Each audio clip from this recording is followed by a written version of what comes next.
Gwamnatin tarayya ta kaddamar da rabon kayan amfanin gona ga ƙananan manoma a jihar Jigawa. Mai martaba sarkin Dutse ya yi kira ga matasa kan su guji ɗaukar doka a hannunsu yayin da yake kaddamar da rabon zakka a ƙaramar hukumar Miga. Tare da sallama, barkanmu da saduwa ta kumban labarai. Yau Juma'a 25 ga watan Sha'aban bayan hijiran fiyayyen halitta Annabi Muhammad sallallahu alaihi wasallam daga Makka zuwa Madina shekara 1447, wadda kuma ta zo daidai da 13 ga watan Fabrairu 2026 miladiyar Annabi Isa alaihi salam. Sunana Larai Musa. Gwamnatin tarayya ta raba kayan amfanin noma ga ƙananan manoma a jihar Jigawa domin magance wasu daga cikin ƙalubalen da ake fuskanta. Wannan shirin na daga cikin ƙoƙarin gwamnatin tarayya na aiwatar da gyare-gyaren tattalin arziki don haɓaka yawan amfanin gona. Wakilinmu Ahmad Muhammad yana da ci gaban rahoton. Dangane da kudirin sabon fata na Renew Hope Agenda na shugaban kasa Bola Ahmed Tinubu, wadda ke da nufin sauya fasalin bangaren noma tare da baiwa tsaro muhimmanci, gwamnatin tarayya ta raba kayan aikin gona ga kananan manoma a jihar Jigawa. Da yake wakiltar ministan ma'aikatar gona Yarima Lajoba ya mika kayan aikin gona ga shugabannin kungiyoyin kananan manoma a jihar Jigawa. Ya ce wannan shiri wani bangare ne na kokarin da ake na ci gaba da magance kalubalen da suke addabar kayan abinci a ƙasa da kuma samar da isasshen abinci. Mun ba su ne saboda mu taimaka ƙananan manoma su bunƙasa harkan gonansu na rani da na damana, so that su samar da abincin da zai isar da mu gaba ɗaya ƙasar nan, mu gaba ɗaya mu Najeriya da muke da population over 200 million, because ƙananan manoma ko muna so ko ba mu so su ne masu samar da abinci a ƙasar nan. Wajen kashi 90 da ake da shi na manoma a Najeriya ƙananan manoma ne.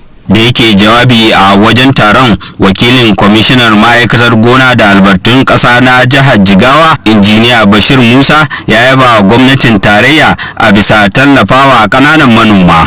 Ya kuma buƙaci waɗanda suka amfana da gajiyar shirin da su yi amfani ta hanyar da ya dace domin tabbatar da nasara manufofin gwamnati a fannin noma. Idan muka duba a cikin tsare-tsare na wannan gwamnati ta Malam Umar Namadi, noma yana ɗaya daga cikin abin da ya fi bewa fifiko a cikin 12-point agenda nasa. To alhamdulillahi gahi kuma bayan abin da jiha take yi, ita ma gwamnatin tarayya tana kawo tallafi ba ƙaƙƙautawa. Wasu daga cikin waɗanda suka amfana sun bayyana godiyarsu tare da alkawarin goyon bayan ƙudurin gwamnati na inganta samar da abinci da kuma kyautata rayuwar al'umma. A cikin wani hali na cost na input, misali taki buhu ɗaya naira 60,000, safura ɗin nan gata kowanne kuɗin ya tashi, amma wannan tallafin da aka kawo na tabbatar zai taimaka mana domin a samu a sami abin a noma abinci, ƙasa ta bunƙasa, mutane su samu kuɗaɗen shiga da sauran saka. So muna godiya da suka kawo mana wani tallafi. Alhamdulillah wannan abubuwa da aka yi mu dai a afan, alhamdulillah wannan abu ya yi kyau, kuma insha Allah duk abubuwan da aka riga aka rarraba zai je ga manoma na ƙasa. Kayayyakin da aka raba sun hada da ƙananan injina na girbin amfanin gona, injin noma, injin yankan shinkafa da kayan feshi da sauran kayan aikin gona. Ahmad Muhammad a labaran NTA. Mai martaba sarkin Dutse Alhaji Hamim Nuhu Muhammad Sunusi ya ja hankalin matasa kan su guji ɗaukar doka a hannunsu don kaucewa shiga halin rikici da kuma jawo asarar rayuka da dukiyoyi. Mai martaba sarkin ya yi wannan bayani ne yayin ƙaddamar da rabon zakka ta bana ta noma a fadar Dutse wanda aka gudanar a ƙaramar hukumar Miga. Har ila yau Ahmad Muhammad zai cika te labarin. Mai martaba sarkin Dutse Halilu Muhammad Sunusi ya yi kira ga matasa da su rika neman hanyoyi na halal wajen magance korafe-korafensu. Yana mai jaddada cewa zaman lafiya da kwanciyar hankali suna da matukar muhimmanci ga ci gaban al'umma. Sarkin ya buƙaci masu hannu da shuni da su zage dantse wajen tallafawa marasa galihu da masu bukata ta musamman a cikin al'umma. Ya yi nuni da cewa zakka da sauran ayyukan alheri suna taka muhimmiyar rawa wajen rage talauci da inganta zaman lafiya tsakanin jama'a. Alfahari shine Miga ita take na ɗaya a zakka, sannan kuma ita take kan gaba wajen sha'anin waƙafi.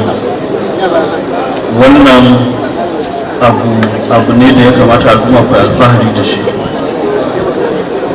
domin dole ne mu taimaka wa junanmu, mu taimaka wa kanmu. Masu abin hannu su sadaukar da dukiyoyinsu domin taimakawa wadda suke na ƙasa. Sarkin ya yaba wa al'ummar Miga a bisa gaskiya da jajircewa wajen tsarin tattarawa da raba zakka. Da yake jawabi a wajen taron, shugaban kwamitin zakka da wakafi na masarautar Dutse Dr. Mahmud Yunusa ya bayyana cewa an samu amfanin gona da ya kai kimanin naira miliyan 600 a bana, wadda za a raba mutane sama da 29,600. Wanda wannan amfanin da a bara ne biliyan 1 da wani abu za a kai shi, amma saboda yadda kasuwa ta canza, Allah taimake ku al'ummar da za su amfana da wannan abin a wannan tsakanin da za a raba su shiga azumi lafiya shine mutum 29,906. waɗannan bayan Allah su ne za su shiga cikin inuwa ta samun abinci cikin sauƙi bisa yardar Allah da kuma yadda umarninku yake. Wannan ya biyo bayan ƙoƙarin da malamanmu suke na faɗakarwa lungu da lungu na jan hankalin mutane, shi sa kullum amfanin gona yake karuwa. Wasu daga cikin waɗanda suka ci gajiyar tallafin sun nuna godiyarsu ga majalisar masarautar Dutse, inda suka bayyana tallafin a matsayin wanda ya zo daidai a kan lokaci. Alhamdulillah, na shirin niyyar yi ciyar da iyalai na da ita in sarkin ya nufi. Wani wa Allah godiya da Ubangiji, Allah ya sa muka fito a wannan yau aka ba mu wannan zakka a yau. Wani wa Allah godiya. Allah ya she godiya, ma da Allah ya saka musu da alkhairi, Allah ya biya su, Allah ya ji kan ma'aifa.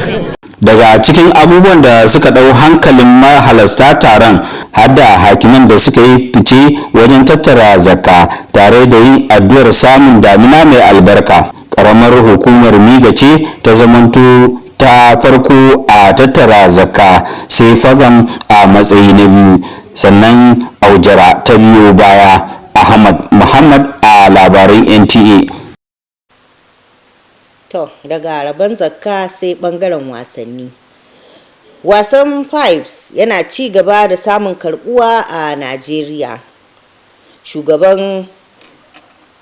Shugaban Fives na Najeriya, Dr. Abubakar Aliyu Dan Galadima, shi ya bayyana haka yayin zanta wasu da wakilinmu na wasanni Ahmad Muhammad. Ga kuma yadda ta kasance. A tarihi an gabatar da wasan Fives a shekara ta 1928 a garin Kebbi, bayan da wani malamin ilimi mai suna Mr. Hobin Elbon ya gina filin wasa. Daga baya aka kaddamar da wasan a hukumance a jihar Sokoto kafin ya bazu zuwa sauran sassan kasar nan. Marigayi Sa Ahmadu Bello yana Sokoto lokacin, sai ya samu zuwa Katsina College, sai ya ɗauki wasan ya kai can Katsina College yana matsayin ɗan makaranta.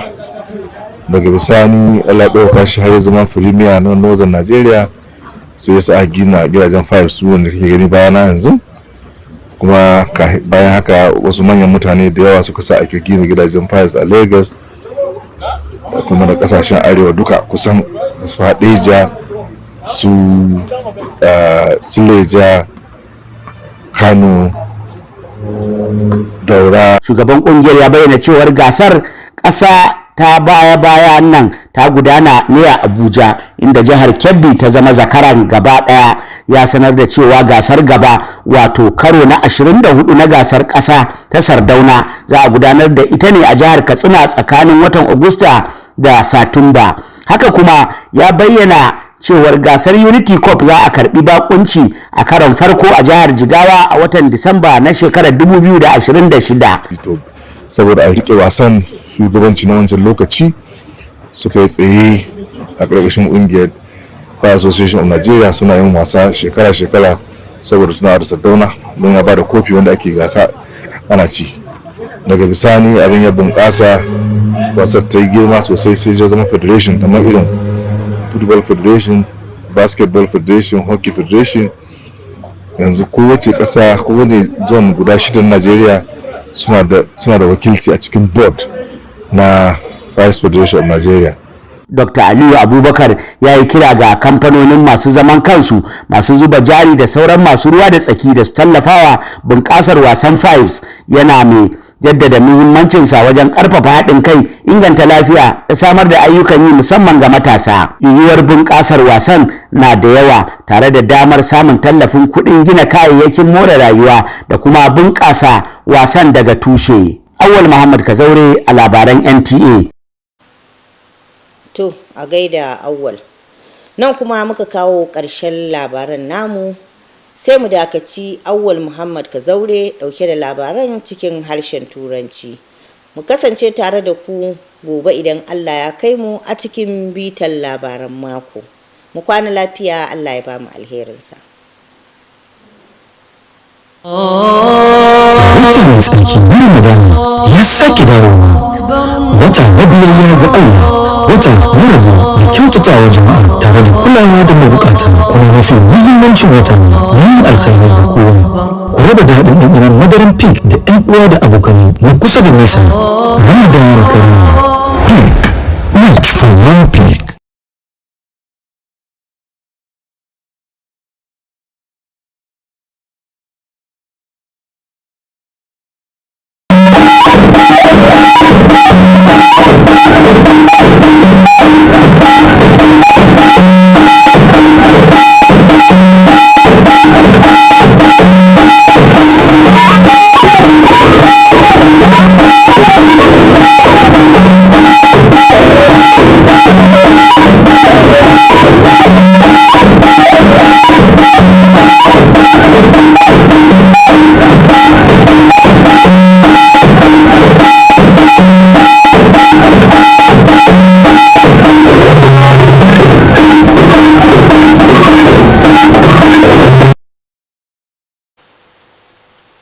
Federal government flags of distribution of farming inputs to small-scale farmers in Jigawa State.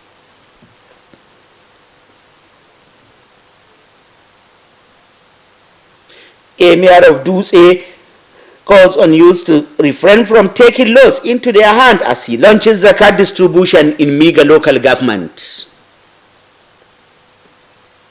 Good evening and a warm welcome to Nta Dutse News. My name is Awal Muhammad Kazaure. Now the news in details. You can watch Nta Dutse News live on Facebook and Instagram, and don't forget to subscribe to Nta Dutse on YouTube for the latest updates and exclusive stories. In line with the federal government effort to economic reforms to stimulate productive capacity, create jobs and reduce cost of living, the federal government has flagged off the distribution of farming inputs to small-scale farmers in Jigawa State. Ahmad Muhammad reports. In line with the President Bola Ahmed Tinubu's Renew Hope agenda aimed at transforming the agricultural sector and patronize food security, the federal government has distributed farming inputs to small-scale farmers in Jigawa State. Representing the Minister of Agriculture, Director of the Ministry, Yerima Alejuba, handed over the agricultural equipment to small-scale farmers union in the state. He said the initiative is part of ongoing efforts to address challenges affecting national food security to boost local food production. Of course, we are doing all this program nationwide. We are intervening for all year round to the smallholders farmers. That is our target, because they constitute 90% of food producers of this country. So they need to be supported so that they can boost their production and make food available to the country in line with President Bola Ahmed Tinubu Renew Hope agenda. Speaking at the event, the Jigawa State Commissioner for Agriculture and Mineral Resources, who was represented by the ministry official, Engineer Bashir Musa, commended the federal government for supporting small-scale farmers. He urged the beneficiaries to make proper use of the equipment to ensure the success of the government's agricultural objectives. Small-scale farmers are the farmers that are contributing largely towards the food security of the country, and Alhamdulillah, under the able leadership of this government, Malam Umar Namadi, among his 12-point agenda, agriculture is the one that is given top priority. Some of the beneficiaries expressed their appreciation and pledged their commitment to supporting government efforts in improving food security and enhancing livelihood of Nigerians. The cost of agricultural inputs have speculated high. They are very they have cost a lot. As such, by this input, by this assistance, by this token input they give us, it will help and boost the agricultural productivity in Jigawa State and in Nigeria at large. The Federal Ministry of Agriculture have been on their 2 feet supporting the SOFON, Small Scale Women Farmers Organization in Nigeria, Jigawa State branch. Yes. In Jigawa State, we benefited a lot from the Federal Ministry. Right from 2019, we've been benefiting. There is no year that they don't support us with items. And we've been doing a lot of farming with the inputs given to us and other things. The items distributed free of charge include mini combiner harvester, power tilter, knapsack sprayer, and herbicide releaser. Emir of Dutse Hamim Nuhu Muhammad Sanusi has called on youth to refrain from taking the law into their own hands in order to prevent unrest and conflict that often result in the loss of lives and properties. The Emir made the call during the launch of this year's distribution of agricultural zakat by Dutse Emirate held in Miga local government area. Ahmad Muhammad reports. The Emir of Dutse, Alhaji Hamim Nuhu Muhammad Sanusi, has called on youth to always seek lawful means of addressing grievances, stressing that peace and stability remain vital for community development. The monarch also urged wealthy individuals to intensify support for the less privileged and persons with special needs, noting that zakat and other charitable acts play a critical role in reducing poverty and promoting social harmony.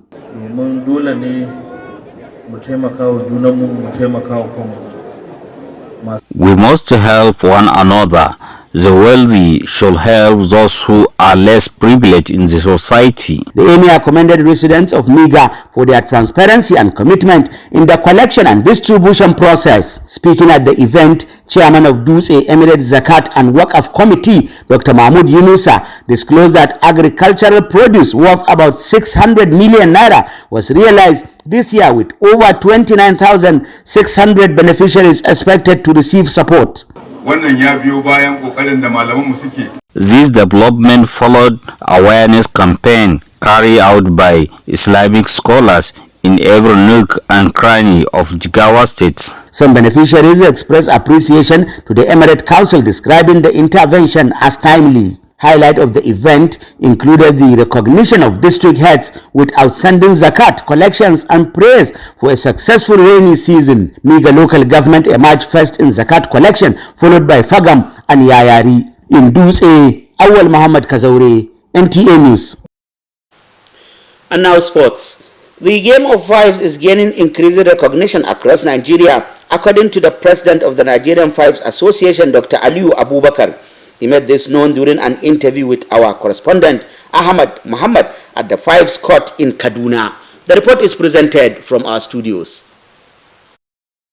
Historically, the game of fives was introduced in 1928 in Kebbi Town following the construction of a playing court by an educationist, Mr. Hobin Elton. The sport was later officially launched in Sokoto State before spreading to other parts of the country. And from Sokoto, the late Premier of Northern Nigeria, who developed interest in the game, also took it to Katsina while he was a student at the Katsina College. When he became the Premier of Northern Nigeria, he introduced the game in Abuja, in Kaduna here, by building 6-5 courts, which are behind us, and was instrumental to the building of many courts in Northern Nigeria, and he encouraged most of his ministers to participate in the game. The association's president explained that the most recent national championship was held in Abuja, where Kebbi State emerged as the overall winner. He announced that the next competition, the 24th edition of the Sardauna National Championship, will take place in Katsina State between August and September. He also disclosed that the Unity Cup tournament will be hosted for the first time in Jigawa State in December 2026. They could organize federation just like football, hockey, basketball, and the rest of them. The entire country is represented on the zonal basis. The 6 geopolitical zones are represented, and there are representatives of women in support, security. Dr. Aliyu Abubakar called on corporate organizations, private investors, and other stakeholders to support the development of the fives game, noting its importance in promoting unity, improving health, and creating employment opportunities, especially for young people. The sports growth potential is evident, with opportunities for sponsorship, infrastructure development, and grassroots engagement. Awal Muhammad Kazauri, NTA News. That was the news. Thank you for watching. Good night. NTA Television College Rayfield Jos, a media hub with a pedigree of training professionals and non-professionals in the field of broadcasting and beyond, invites aspiring broadcasters, media enthusiasts, and creative minds to register for our short courses for the first quarter of 2026. From the 2nd of February to the 13th of February 2026, the training will commence as follows: English grammar and pronunciation, 2 weeks; basic presentation techniques, 2 weeks; protocol and etiquette in an organization, 2 weeks; basic drama techniques, 2 weeks. These courses are designed to equip participants with practical, market-ready skills, making them competitive in Nigeria's thriving media landscape. For registration details, course schedules, and more information, visit our website at www.ntatvcedu.ng or call these following numbers: 08033834343 or 08069809897. NTA Television College Rayfield Jos, your gate to media excellence. Announcer Management. From breaking news to heartwarming stories, NTA remains Nigeria's trusted voice. To our partners, government agencies, corporate bodies, political parties, and religious institutions, thank you. And to our millions of viewers, you are the reason we serve. Through every moment, big and small, we tell Nigeria's story with pride, balance, and integrity. As the new year begins, expect more, better programs, innovative storytelling, clearer signals, and fantastic broadcast deliveries that meet global standards. Together, we move forward with stories that matter. Nigerian Television Authority, Africa's largest network. You can't beat the reach.